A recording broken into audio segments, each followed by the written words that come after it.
Halo SLCC, berjumpa kembali dengan saya Pastor Soleman Irwan di dalam ibadah awal September ini, tanggal 6 September 2020. Mari kita terlebih dahulu berdoa bersama-sama. Bapa di dalam surga, kami bersyukur untuk pagi hari ini dan kami berdoa supaya firman Tuhan yang kami dengar pada pagi hari ini membuat kami menjadi makin serupa dengan Tuhan Yesus, membuat kami makin bekerja melayani Tuhan Yesus, makin sungguh-sungguh mengikut Tuhan Yesus. Terima kasih Tuhan, sertai dengan anak-anak-Mu yang menyaksikan firman Tuhan hari ini dimanapun mereka berada. Tuhan memberkati dan Tuhan memimpin kami semua. Di dalam nama Tuhan Yesus kami berdoa, haleluya, amin. Saudara-saudara yang dikasihi Tuhan, Shalom. Hari ini saya akan membawa kita semua membaca dari Yohanes pasal 6 ayat 1 sampai 14. Yohanes pasal 6 ayat 1 sampai ayat 14. Firman Tuhan diambil dari Yohanes pasal 6 ayat 1 sampai 14. Demikian bunyinya. Sesudah itu Yesus berangkat ke seberang danau Galilea, yaitu danau Tiberias. Orang banyak berbondong-bondong mengikuti dia karena mereka melihat mujizat-mujizat penyembuhan yang diadakannya terhadap orang-orang sakit. Dan Yesus naik ke atas gunung dan duduk di situ dengan murid-muridnya. Dan pasca hari raya orang Yahudi sudah dekat. Ketika Yesus memandang sekelilingnya dan melihat bahwa orang banyak berbondong-bondong datang kepadanya, berkatalah Yesus kepada Filipus, "Di manakah kita akan membeli roti supaya mereka ini dapat makan?" Hal itu dikatakannya untuk mencobai dia, sebab dia sendiri tahu apa yang hendak dilakukannya.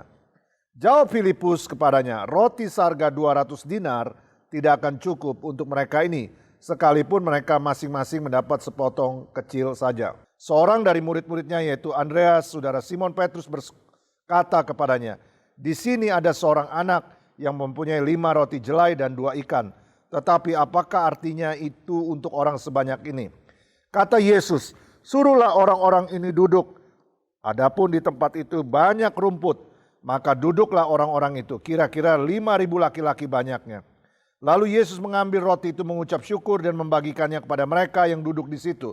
Demikian juga dibuatnya dengan ikan-ikan itu, sebanyak yang mereka kehendaki. Dan setelah mereka kenyang, ia berkata kepada murid-muridnya, "Kumpulkan potongan-potongan yang lebih, supaya tidak ada yang terbuang." Maka mereka pun mengumpulkannya dan mengisi 12 bakul penuh dengan potongan-potongan dari kelima roti jelai yang lebih setelah orang makan.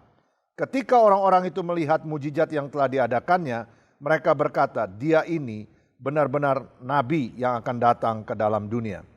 Saudara-saudara yang dikasihi Tuhan, NASA atau Badan Antariksa Internasional Amerika Serikat mengadakan perjalanan wisata, membuka kesempatan untuk orang biasa melakukan perjalanan keluar angkasa. NASA menggandeng lembaga antariksa seperti SpaceX dan Boeing dan membuat orang-orang awam untuk bisa terbang, tinggal di stasiun luar angkasa, International Space Station. Nah, saudara-saudara, biaya perjalanannya ini sangat mahal, yaitu dikatakan sekitar 50 juta US dollar atau sekitar 711 miliar rupiah per orang untuk sekali perjalanan dengan durasi waktu 30 hari. Biaya sebesar 711 miliar per orang ini belum termasuk biaya makan dan biaya telekomunikasi. Semakin sering telekomunikasi ke bumi tentu biayanya semakin mahal. Kenapa biayanya terlalu mahal? Karena perjalanan ini sangat berbahaya, sangat kompleks, sangat complicated. Di mana ilmu-ilmu alam, ilmu-ilmu fisika, ilmu matematika, ilmu kimia, ilmu kedokteran, juga food technology, kemudian ilmu bahan yang namanya metalurgi, bersatu padu bersama ilmu astronomi untuk membawa manusia pergi ke luar angkasa, tinggal di International Space Station ISS, bukan cuma tinggal tetapi harus bisa kembali dengan selamat. Begitu mahalnya biaya yang dipungut 711 miliar rupiah. Perjalanan yang tidak mudah, perjalanan yang sangat berbahaya untuk setiap orang yang mencoba melakukannya. Nah saudara, perjalanan yang berbahaya yang dilakukan oleh Yesus pada waktu dia meninggalkan surga untuk datang ke dunia, maka itu adalah perjalanan yang sangat-sangat berbahaya, karena itu dia selain melintasi alam semesta, juga dia datang ke dunia untuk menyelamatkan manusia.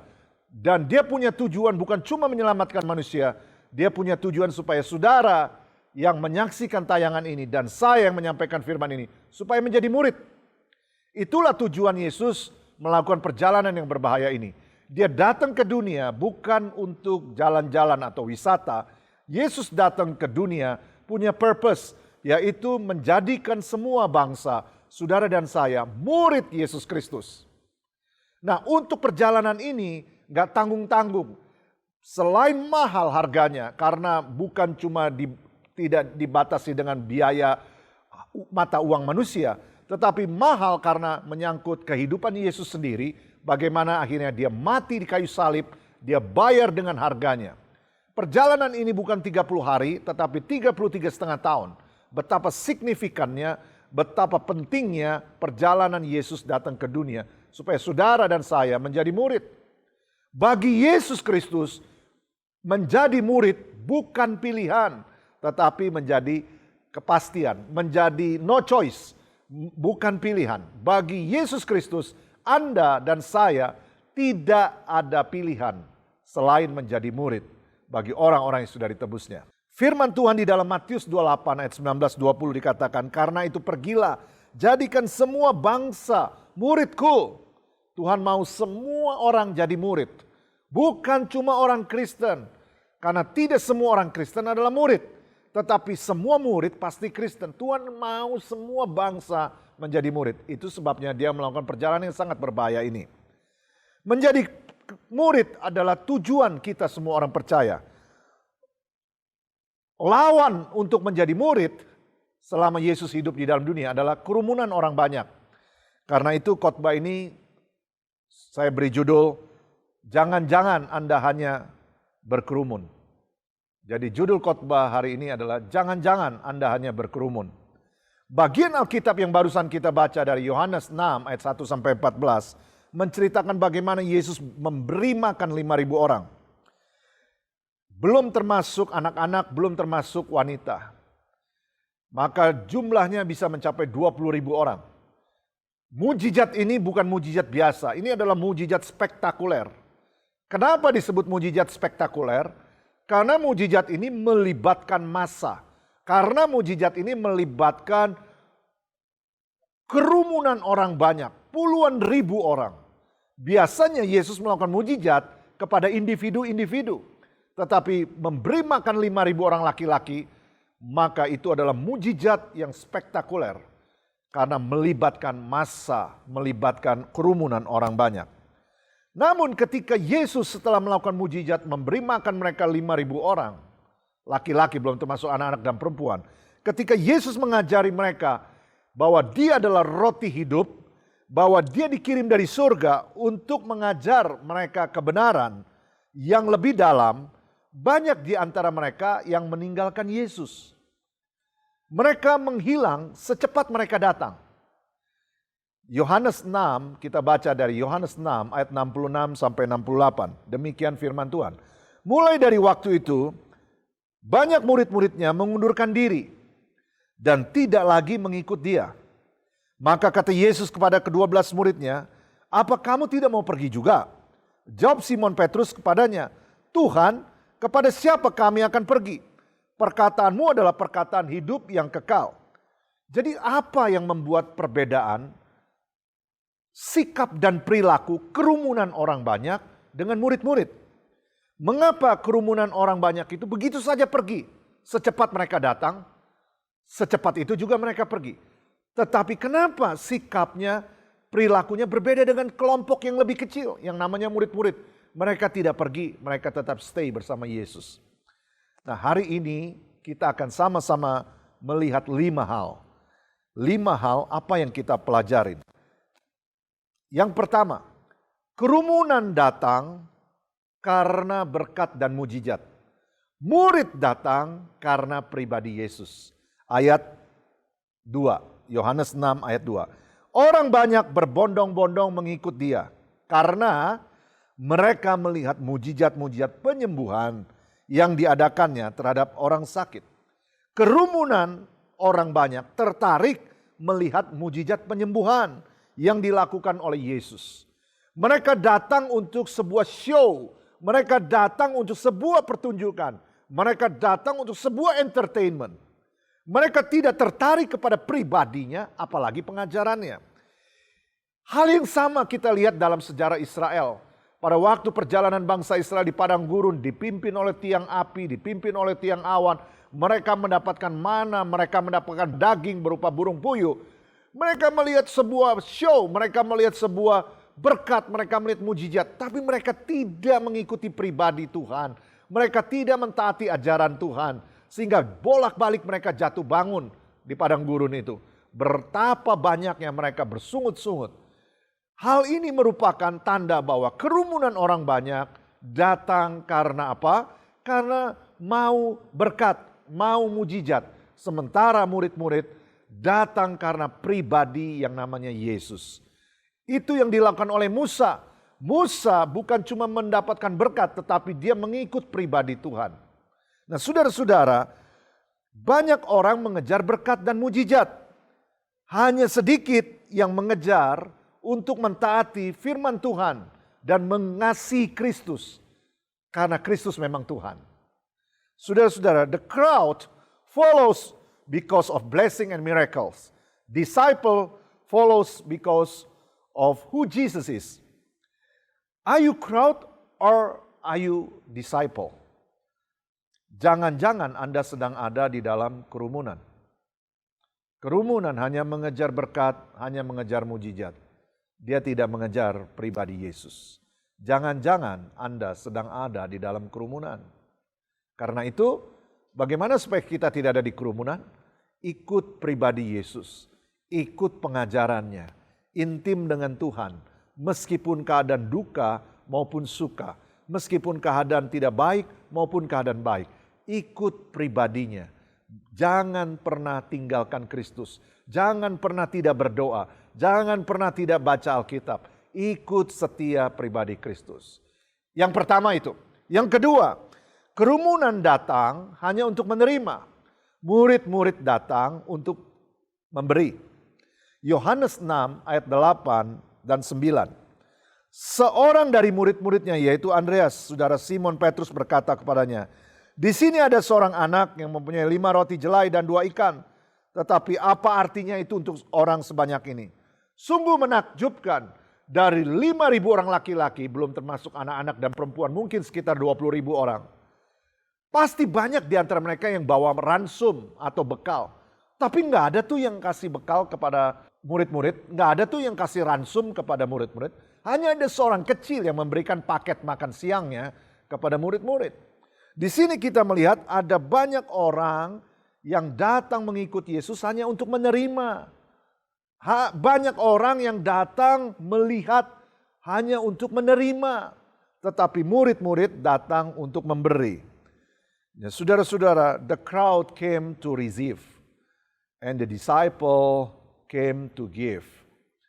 Apakah Anda kerumunan orang banyak ataukah Anda murid?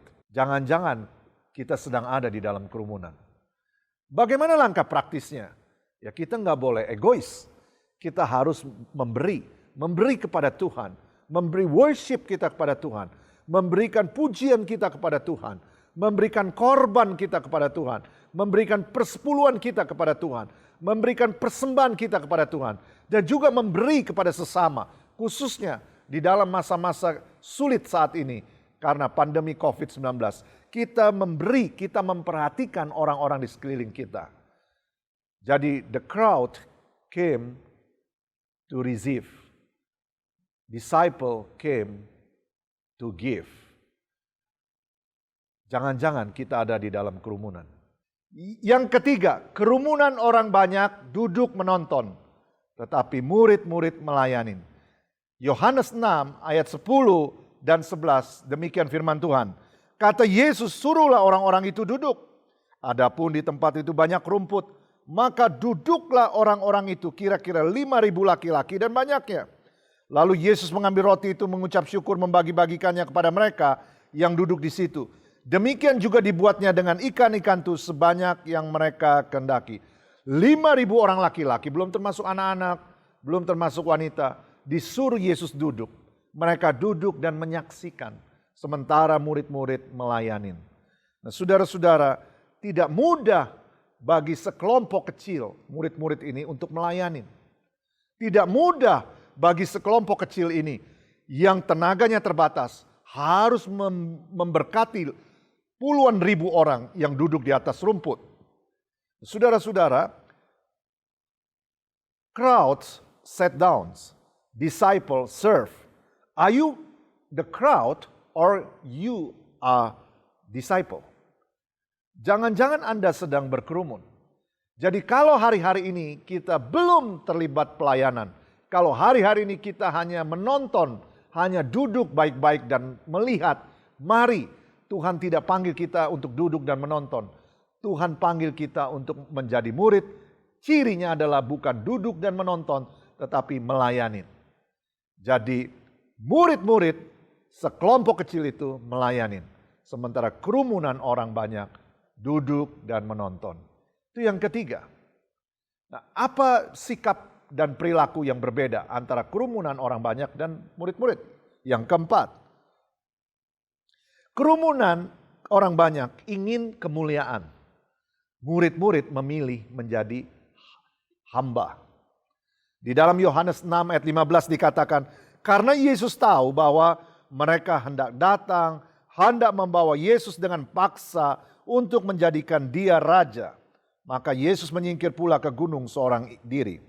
Kerumunan orang banyak ingin menjadikan Yesus itu raja, karena mereka ingin bebas dari kerajaan Romawi. Tetapi Yesus datang punya tujuan lain. Dia datang terutama untuk mati bagi dosa-dosa kita dan memberikan ajaran-ajarannya supaya saudara dan saya mengikuti ajaran-ajarannya, mempraktekkan ajaran-ajarannya dan menjadi murid. Sangat menarik untuk mengetahui orang banyak ini ingin memaksakan kehendaknya kepada Yesus. Banyak orang memaksakan kehendaknya kepada Yesus untuk menjadi raja, tapi mereka tidak mau bayar harganya. Tidak ada kemuliaan tanpa ada salib. Jalan kemuliaan adalah melalui salib. Kerumunan ingin kemuliaan.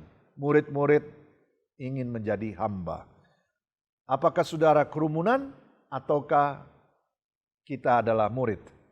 Jangan-jangan status kita masih di dalam kerumunan. Belajar untuk rendah hati, humble, menjadi hamba bagi yang lain. Yang kelima, kerumunan menghilang secepat mereka datang.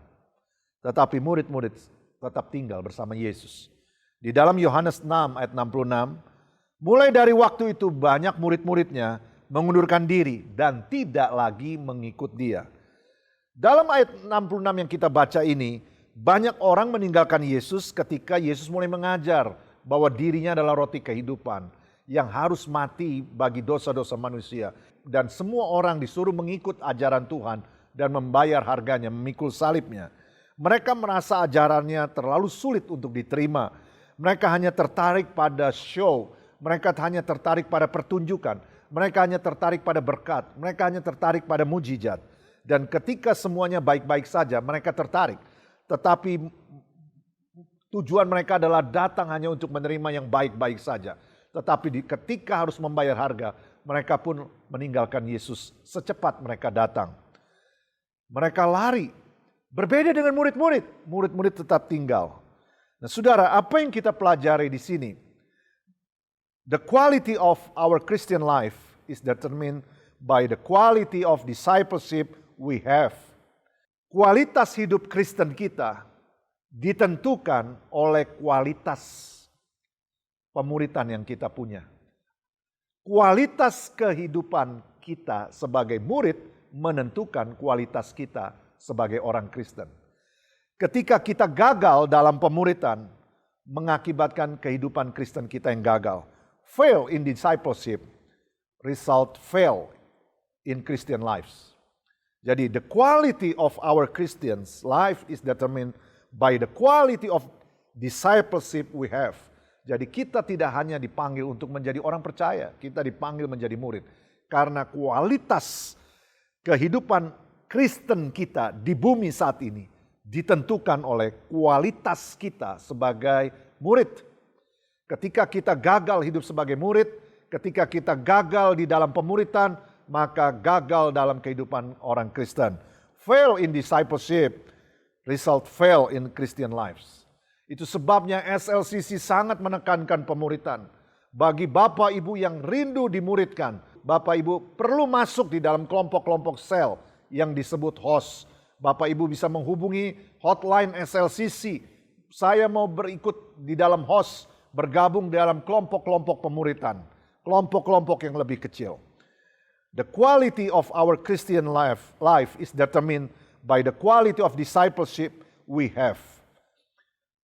Kualitas hidup Kristiani kita ditentukan oleh kualitas pemuritan yang kita miliki. Kalau kita nggak punya pemuritan, kalau kita tidak melalui proses pemuritan, ya kualitas kehidupan kita ya biasa-biasa saja ya, so-so begitu seperti itu. Nah, mari kita tutup dengan cerita dari Matius 28 ayat 19-20. Pernyataan Tuhan Yesus. Matius 28 ayat 19-20 yang tadi saya kutip di awal khotbah ini. Karena itu pergilah, jadikan semua bangsa muridku. Baptislah mereka dalam nama Bapa dan Anak dan Roh Kudus. Dan ajarlah mereka melakukan segala sesuatu yang telah kuperintahkan kepadamu. Dan ketahuilah aku menyertai kamu senantiasa sampai akhir zaman. Nah, di sini ada 3 bagian. Yang pertama, baptislah mereka dalam nama Bapa dan Anak dan Roh Kudus. Maka pada waktu seseorang percaya kepada Yesus, dia memberi diri dibaptis, maka dia dibaptis dalam nama Bapa, Anak dan Roh Kudus, maka dia tetap masih ada di dalam kerumunan orang banyak atau kerumunan Kristen. Lalu setelah dibaptis, dia diajar. Ajarlah mereka. Maka maju satu langkah untuk mengikuti pengajaran-pengajaran firman Tuhan. Ini tetap masih disebut kerumunan Kristen. Mereka orang-orang yang sudah dibaptis, tapi mereka maju satu langkah untuk diajar. Mereka termasuk kerumunan Kristen dalam belajar firman Tuhan lebih dalam. Orang Kristen yang belajar firman Tuhan tentu berbeda dengan orang Kristen yang tidak belajar firman Tuhan. Orang Kristen yang tahu firman sama orang Kristen yang tidak tahu firman tentu berbeda. Tetapi ini belum menjadi murid. Ini masih masuk kategori kerumunan Kristen. Bagaimana menjadi murid? Pada waktu seseorang dibaptis, di dalam nama Bapa, Anak, dan Roh Kudus, dia belum menjadi murid. Pada waktu seseorang sudah dibaptis, lalu belajar Alkitab, dia belum tentu dan dia belum menjadi murid. Tetapi pada waktu seseorang dibaptis, dia belajar firman Tuhan, dia baca Alkitab, dia mendengarkan khotbah dan dia mempraktekkan, dia melakukan apa yang diajarkan, barulah disebut murid. Evangelism is telling people about God's grace. Discipleship is helping them to walk on it. Pada waktu kita mendengar tentang Yesus Kristus, lalu kita diselamatkan. Itu adalah karya penginjilan, karya Roh Kudus yang menyaksikan dirinya melalui banyak orang. Jadi penginjilan itu adalah menceritakan kasih karunia Tuhan kepada setiap orang. Itu penginjilan. Tetapi pemuritan adalah bagaimana orang yang sudah percaya dan menerima kasih karunia itu tetap berjalan di dalam kasih karunia itu. Evangelism is telling people about God's grace. Discipleship is helping them to walk on it. Betapa pentingnya saudara dan saya menjadi murid. Ketika Tuhan melihat saat ini ketika Tuhan melihat kita, apa yang dia lihat? Jangan-jangan kita ada di dalam kerumunan. Atau dia melihat kita murid. Jadi saya simpulkan saudara-saudara, are you the crowd or disciple? Apakah Anda kerumunan atau murid? Jangan-jangan kita sedang asik berkerumun di dalam kerumunan Kristen, tapi belum menjadi murid. Ada 5 sikap, 5 tindakan, 5 perilaku yang membedakan kerumunan dan disciple. Yaitu yang pertama, kerumunan orang ikut karena berkat dan mujizat. Sementara murid ikut karena pribadi Yesus. Ketika sedang menghadapi masalah, ketika sedang bergumul, ikutlah pribadi Yesus dengan setia. Yang kedua, kerumunan orang banyak datang hanya untuk menerima, receive. Tetapi murid datang untuk memberi, give, to bless others. Yang ketiga, kerumunan orang banyak hanya duduk menonton. Kebanyakan mereka jadi pengamat, menunjuk-nunjuk ini salah, itu salah, ini salah. Tetapi murid melayani. Yang keempat, kerumunan orang banyak ingin mencari kemuliaan untuk dirinya. Tetapi murid memutuskan atau memilih menjadi hamba yang melayani yang lain. Yang kelima, kerumunan orang banyak menghilang secepat mereka datang. Tetapi murid-murid stay dengan komitmen. Mereka ikut Tuhan sampai seterusnya. Saudara-saudara, firman Tuhan mengatakan dibaptis. Kita memang semua harus dibaptis. Tetapi dibaptis saja tidak menjadikan saudara murid. Setelah saudara dibaptis, lalu saudara belajar firman, tidak menjadikan saudara murid. Yang menjadikan saudara murid adalah pada waktu saudara dibaptis, saudara belajar firman, dan saudara mempraktekkan dan melakukan firman, maka itulah yang disebut murid. The quality of our Christians' life is determined by the quality of discipleship we have. Fail in discipleship, result fail in Christian lives. Kualitas hidup Kristiani kita ditentukan oleh kualitas pemuritan yang kita miliki. Gagal di dalam proses pemuritan, maka kita gagal hidup sebagai orang Kristen. So, are you the crowd or disciple? Apakah Anda ada di dalam kerumunan saat ini? Kerumunan Kristen ataukah Anda menjadi murid? Mari di dalam bulan September ini kita bertindak sebagai murid. Karena Yesus datang ke dunia dengan harga yang sangat mahal. Mengorbankan hidupnya selama 33,5 tahun di bumi. Supaya saudara dan saya menjadi murid. So, katakan sama sebelahnya, are you the crowd or disciple? Jangan-jangan kita ada di dalam kerumunan. Mari kita berdoa. Bapa di dalam surga, kami berdoa supaya waktu Tuhan melihat kami saat ini, kami berpindah dari kelompok kerumunan Kristen, kelompok kebanyakan Kristen, kelompok kebanyakan orang, menjadi kelompok yang Tuhan bisa andalkan, yaitu murid-murid. Kami berdoa supaya kami ikut Tuhan karena pribadi Tuhan, bukan karena berkat dan mujizat. Kami berdoa supaya kami bukan cuma menerima, tetapi kami memberi kepada Tuhan dan memberi kepada sesama. Kami berdoa supaya kami tidak duduk manis menonton dan jadi pengamat, tetapi kami melayani Tuhan dan sesama. Kami berdoa supaya kami tidak mencari-cari kemuliaan buat diri kami, tapi kami memilih menjadi hamba. Kami berdoa supaya kami setia ikut Tuhan Yesus selama hidup kami. Dan kami tidak mengikuti jejak kerumunan orang banyak yang datang cepat, menghilang juga cepat. Terima kasih Tuhan, biarlah kami ada di dalam kelompok murid-murid, bukan di dalam kerumunan orang banyak. Bukan di dalam kerumunan Kristen, tetapi kami adalah murid-murid Kristus. Terima kasih Bapa. Di dalam nama Tuhan Yesus, biarlah setiap kali kami yang mendengar ini diteguhkan, dikuatkan untuk menjadi murid Tuhan Yesus. Di dalam nama Tuhan Yesus. Haleluya. Amin. Saudara-saudara, bagi saudara-saudara yang mau masuk di dalam kelompok-kelompok pemuritan, kelompok-kelompok yang lebih kecil, sekali lagi saya mengajak semuanya untuk menghubungi nomor telepon yang tertera saudara, supaya saudara bisa masuk di dalam kelompok-kelompok pemuritan. Host, Tuhan Yesus memberkati. Saudara-saudara, seperti biasa di awal bulan kita akan melakukan perjamuan kudus. Maka saudara-saudara yang menyaksikan tayangan ini di rumah saudara-saudara boleh ambil roti tawar atau roti biskuit atau minuman yang berwarna. Saudara siapkan diri saudara sebelum saudara kita lanjutkan untuk melakukan prosesi perjamuan kudus. Saya membaca buat saudara-saudara 1 Korintus 11 ayat 26 sampai 28. Kita harus menyiapkan diri kita terlebih dahulu. Sebab setiap kali kamu makan roti dan minum cawan ini, kamu memberitakan kematian Tuhan sampai Dia datang. Jadi barang siapa dengan cara yang tidak layak makan roti atau minum cawan Tuhan, ia berdosa terhadap tubuh dan darah Tuhan. Karena itu hendaklah tiap-tiap orang menguji dirinya sendiri. Baru sesudah itu ia makan roti dan minum dari cawan itu. Mari kita terlebih dahulu berdoa, minta ampun atas semua dosa dan kesalahan yang kita lakukan. Mari kita tundukkan kepala dan berdoa.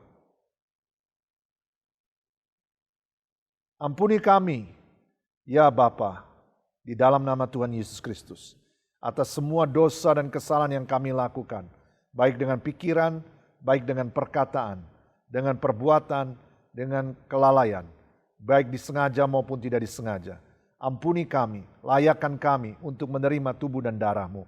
Di dalam nama Tuhan Yesus. Amin.